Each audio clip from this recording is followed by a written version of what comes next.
time for business now with Matt Chatterton, and there's a study out, Matt, that says new property taxes would improve New Zealand ownership numbers. Can you tell us more? Yeah, hi Ryan. Yeah, this study comes from Westpac. It's looking at 6 possible changes to the tax system, such as a capital gains tax, property or land tax. If, for example, there was a 10% capital gains tax, a 1% land tax, or just a 0.5% property tax, that could result in house prices falling by around 10 or 11%.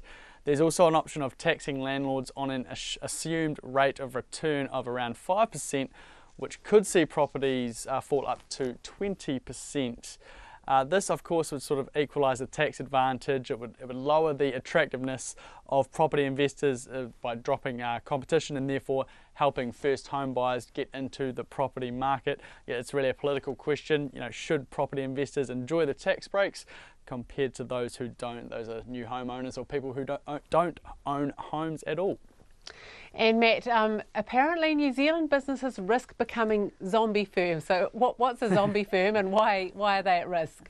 Yeah, so this research conducted by insurance body Suncorp found that 3/4 of businesses are confident about handling future disruption, but 57% have no plans to change their products and services to address it over the next 5 years. These disruptions are things such as natural disasters, staffing problems and changes implemented by the government. There's also technological changes, which was ranked 4th in what businesses consider to be the main disruptions they could face in the next 5 years. I actually spoke to independent economist Cameron Bagrie earlier today, who reviewed the survey. He said businesses must embrace these threats such as technology rather than ignore them, which according to the survey is what they plan on doing.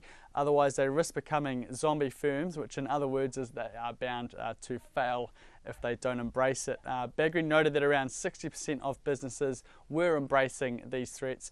It was the other lot that are the greatest risk. And Matt, just finally, what have the markets been doing today?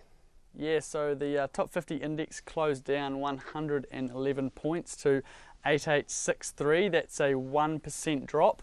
The New Zealand dollar is up on the American slightly to 69.3 US cents and is up to around 93.7 Australian cents.